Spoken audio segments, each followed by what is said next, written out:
நேரம் 9 மணி. இலங்கை ஒலிபரப்பு கூட்டுத்தாபனம் செய்திகள். செய்தி ஆசிரியர் MC நஜ்முதீன். வாசிப்பவர் இஸ்மாயில் பி. மாரிஃப். முதலில் தலைப்புச் செய்திகள். மாத்தளையில் இடம்பெற்ற அரச வெசாக் உற்சவத்தில் ஜனாதிபதி ரணில் விக்ரமசிங்க இலத்திரனியல் தொழில்நுட்பத்தினூடாக பங்கேற்றார். நாடளாவிய ரீதியில் வெசாக் உற்சவ நிகழ்வுகள். மழையுடன் கூடிய வானிலை தொடரும் சாத்தியம். சில பிரதேசங்களில் ஓரளவு வெள்ளம். பிரதான நீர்த்தேக்கங்களின் நீர்மட்டம் அதிகரிப்பு. ரத்கமையில் இன்று மாலை நிகழ்ந்த விபத்தில் 3 உயிரிழப்பு. இங்கிலாந்தில் ஜூலை மாதம் 4ஆம் தேதி பொதுத் தேர்தல். விரிவான செய்திகள். விஞ்ஞானம் மற்றும் தொழில்நுட்பத்தின் வேகமான முன்னேறும் உலகம் எதிர்நோக்கும் பிரச்சினைகளுக்கு தேரவாத பௌத்தத்தில் தீர்வு இருப்பதாக ஜனாதிபதி ரணில் விக்ரமசிங்க தெரிவித்துள்ளார். இதன் காரணமாக தேரவாத பௌத்தத்தின் உண்மையான நோக்கம் பாதுகாக்கப்பட்டு உலகிற்கு எடுத்துச் செல்லப்பட வேண்டும் எனவும் அவர் சுட்டிக்காட்டினார். அரச வெசாக் விழா மாத்தளை தர்மராஜ பிரிவேனா விகாரையில் இன்று நடைபெற்றது. இலத்திரனியல் தொழில்நுட்பத்தினூடாக இந்த நிகழ்வில் உரையாற்றும் போதே ஜனாதிபதி இதனை குறிப்பிட்டார். அவர் அரச வெசாக் விழாவில் நேரடியாக பங்கேற்கவிருந்த போதிலும் சீரற்ற வானிலை காரணமாக அங்கு செல்ல முடியவில்லை. எனினும் இலத்திரனியல் தொழில்நுட்பத்தினூடாக அரச வெசாக் விழாவுடன் இணைந்து கொண்ட ஜனாதிபதி அனைத்து பௌத்த மக்களுக்கும் வெசாக் பண்டிகை நல்வாழ்த்துக்களை தெரிவித்தார்.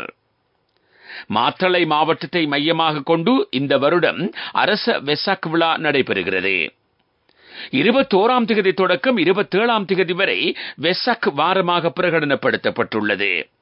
அரச வெசாக் பண்டிகைக்காக 12 நாடுகளில் இருந்து பௌத்த பிக்குகள் வருகை தந்துள்ளனர்.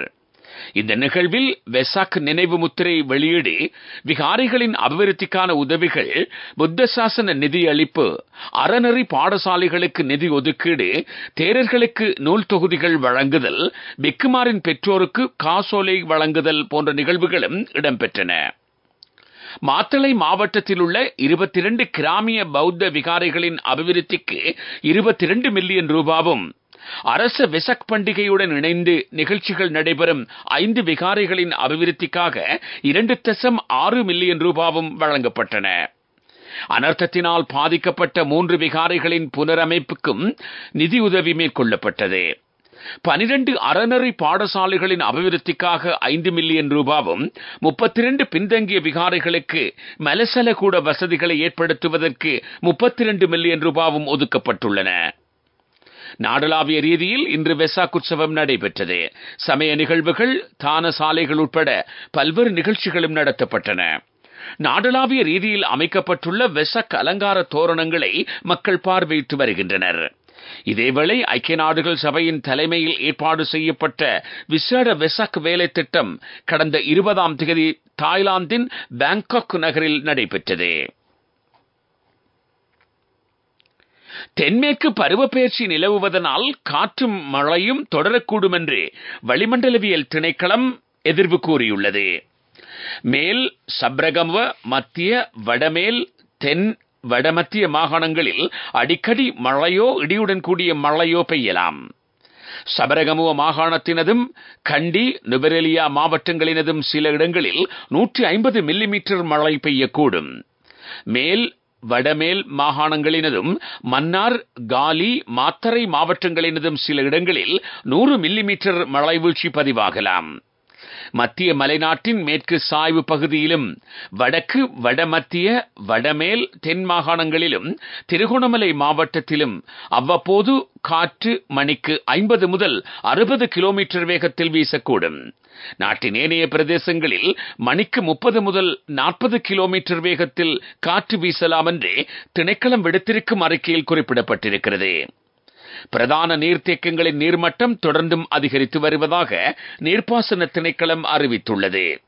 தெதிரோயா, மகோயா, அத்தனகல் ஓயா, கழனிகங்கை, கழுகங்கை, ஜிங்கங்கை, நில்வளா, வெந்தர ஆகிய நீர்த்தேக்கங்களின் நீர்மட்டம் வெகுவாக அதிகரித்து வருகிறது. கங்கைகளை அண்மித்த பிரதேசங்களில் தொடர்ந்தும் மழை பெய்யும் பட்சத்தில் வெள்ளம் ஏற்படும் அபாயம் நிலவுகிறது. குகிலிகங்க மின் உற்பத்தி நிலைய நீர்த்தேக்கத்தின் வான்கதவு திறக்கப்பட்டுள்ளது. இதன் காரணமாக புலத் சிங்கள பிரதேச செயலக பிரிவின் தாழ்நில பிரதேசங்கள் நீரில் மூழ்கியுள்ளன. அத்தனகல் ஓயாவை அண்மித்த பகுதியிலும் வெள்ள நிலைமை காணப்படுகிறது. இதன் காரணமாக அத்தனகல்ல ஜாயல கம்பகா பிரதேச செயலக பிரிவின் தாழ்நில பிரதேசங்களும் நீரில் மூழ்கியுள்ளன. நீங்கள் கேட்டுக்கொண்டிருப்பது இலங்கை ஒலிபரப்பு கூட்டுத்தாபனத்தின் செய்திகள்.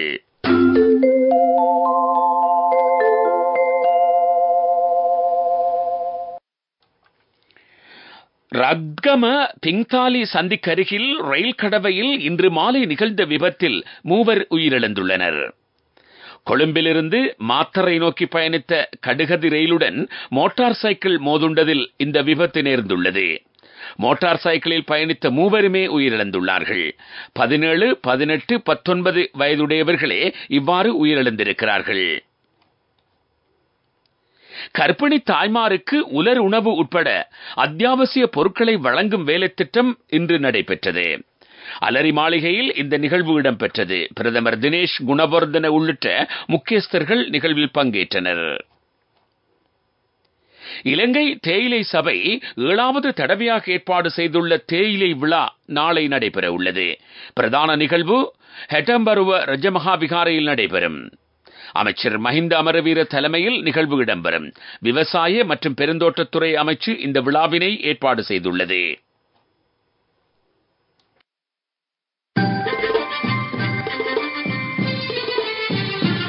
பிரதான செய்தி வழங்குவோர் ஒவ்வொரு வீட்டிலும் இருக்க வேண்டிய வீட்டு வைத்தியர் சித்தாலேப.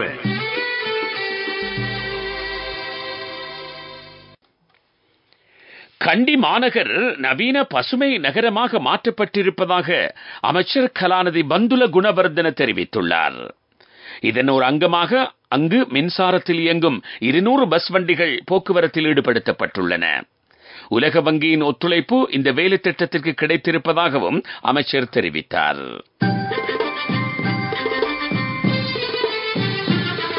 பிரதான செய்தி வழங்கியோர் ஒவ்வொரு வீட்டிலும் இருக்க வேண்டிய வீட்டு வைத்தியர் சித்தாலேப. உங்கள் கவனத்திற்கு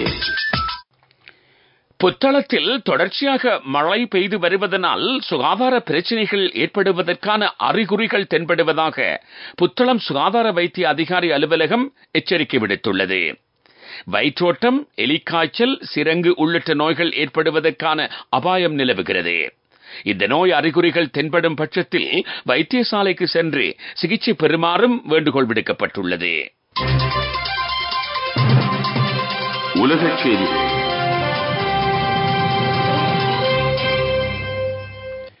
இங்கிலாந்தில் ஜூலை மாதம் 4ஆம் தேதி பொதுத் தேர்தல் நடைபெற உள்ளது. இதற்கான அறிவிப்பை பிரதமர் ரிஷி சுனக் விடுத்துள்ளார். அவர் பிரதமரான பின்னர் எதிர்கொள்ளும் தேர்தல் இதுவாகும். 2016ஆம் ஆண்டு நடைபெற்ற பிரெக்சிட் வாக்கெடுப்புக்கு பின்னர் இடம்பெறும் 3வது பொதுத் தேர்தல் இதுவாகும். வடக்கு மெக்சிகோவில் தேர்தல் பிரச்சார மேடை சரிந்து வீழ்ந்ததில் உயிரிழந்தவர்களின் எண்ணிக்கை 9ஆக அதிகரித்துள்ளது. மேலும் பலர் காயமடைந்திருப்பதாக அங்கிருந்து கிடைக்கும் தகவல்கள் தெரிவிக்கின்றன. மெக்சிகோவில் எதிர்வரும் 2ஆம் தேதி ஜனாதிபதி தேர்தல் நடைபெற உள்ளது. இந்த நிலையில் நியூவோ லியோனி நகரில் ஏற்பாடு செய்யப்பட்ட தேர்தல் பிரச்சார கூட்டத்திற்கான மேடை சரிந்து விழுந்ததில் இந்த அனர்த்தம் நிகழ்ந்துள்ளது. அபிவிருத்தி செய்திகள். கல்முனை நகரின் ஒரு வழி பாதை இருவழி பாதையாக இன்று திறந்து வைக்கப்பட்டுள்ளது. கல்முனை தலைமையக போலீஸ் நிலைய பொறுப்பதிகாரி ரம்ஜீன் தலைமையில் இந்த நிகழ்வு நடைபெற்றது. கல்முனை வர்த்தகர்கள் பாராளுமன்ற உறுப்பினர் HMM ஹரிஸிடம் விடுத்த வேண்டுகோளுக்கு அமைவாக இந்த நடவடிக்கை மேற்கொள்ளப்பட்டுள்ளது. விளையாட்டுச் செய்திகள்.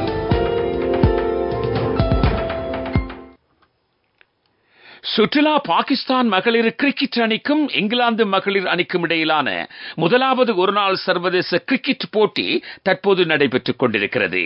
டெர்பி மைதானத்தில் போட்டி இடம்பெறுகிறது.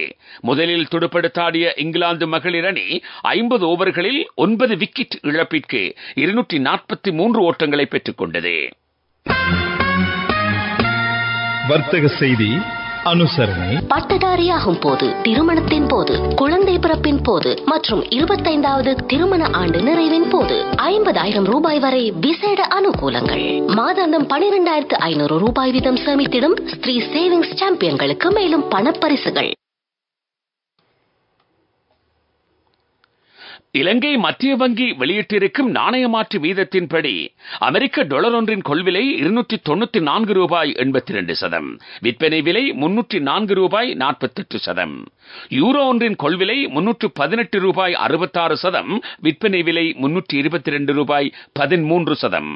பட்டதாரியாகும் போது, திருமணத்தின் போது, குழந்தை பிறப்பின் போது மற்றும் 25வது திருமண ஆண்டு நிறைவின் போது 50,000 ரூபாய் வரை விசேட அனுகூலங்கள். மாதாந்தம் 12,500 ரூபாய் வீதம் சேமித்திடும் ஸ்ரீ சேவிங்ஸ் சாம்பியன்களுக்கு மேலும் பணப்பரிசுகள். பொருளாதார செய்திகள். காலி லபுதுவ பிரதேசத்தில் தேன்பாணி உற்பத்தியை அதிகரிக்கும் வேலை திட்டம் முன்னெடுக்கப்பட உள்ளது. இதன்படி தொழில்துறையில் ஈடுபட்டிருப்பவர்களுக்கு தேன் உற்பத்தி தொடர்பான பயிற்சி வழங்கப்படும். இதன் மூலம் மக்களின் வாழ்வாதாரத்தை மேம்படுத்துவது நோக்கமாகும்.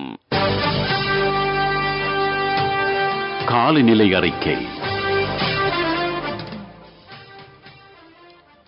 தென்மேற்கு பருவப்பெயர்ச்சி நிலவுவதனால் காற்றும் மழையும் தொடரக்கூடும் என்று வளிமண்டலவியல் திணைக்களம் எதிர்ப்பு கூறியுள்ளது. மேல் சப்ரகமுவ, மத்திய, வடமேல், தென் வட மத்திய மாகாணங்களில் அடிக்கடி மழையோ இடியுடன் கூடிய மழையோ பெய்யலாம். சபரகமுவ மாகாணத்தினதும் கண்டி, நுவரெலியா மாவட்டங்களினதும் சில இடங்களில் 150 மில்லிமீட்டர் மழை பெய்யக்கூடும். மேல் வடமேல் மாகாணங்களினதும் மன்னார், காலி, மாத்தறை மாவட்டங்களினதும் சில இடங்களில் 100 மில்லிமீட்டர் மழை வீழ்ச்சி பதிவாகலாம். மத்திய மலைநாட்டின் மேற்கு சாய்வு பகுதியிலும் வடக்கு, வடமத்தி, வடமேல், தென் மாகாணங்களிலும் திருகோணமலை மாவட்டத்திலும் அவ்வப்போது மணிக்கு 50 முதல் 60 கிலோமீட்டர் வேகத்தில் காற்று வீசக்கூடும். நாட்டின் ஏனைய பிரதேசங்களில் காற்று மணிக்கு 30 முதல் 40 கிலோமீட்டர் வேகத்தில் வீசலாம் என்று திணைக்களம் விடுத்திருக்கும் அறிக்கையில் குறிப்பிடப்பட்டுள்ளது. காலநிலை அறிக்கை கேட்டீர்கள். மீண்டும் தலைப்புச் செய்திகள். மாத்தளையில் இடம்பெற்ற அரச வெசாக் உற்சவத்தில் ஜனாதிபதி ரணில் விக்ரமசிங்க இலத்திரனியல் தொழில்நுட்பத்தினூடாக பங்கேற்றார். நாடளாவிய ரீதியில் வெசாக் உற்சவ நிகழ்வுகள். மழையுடன் கூடிய வானிலை தொடரும் சாத்தியம். சில பிரதேசங்களில் ஓரளவு வெள்ளம். பிரதான நீர்த்தேக்கங்களின் நீர்மட்டம் அதிகரிப்பு. ரத்கமையில் இன்று மாலை நிகழ்ந்த விபத்தில் 3 உயிரிழப்பு. இங்கிலாந்தில் ஜூலை மாதம் 4ஆம் தேதி பொதுத் தேர்தல். இத்துடன் எமது செய்திகள் முடிவடைகின்றன. எமது அடுத்த பிரதான செய்தி அறிக்கையை நாளை காலை 6 மணிக்கு எதிர்பாருங்கள்.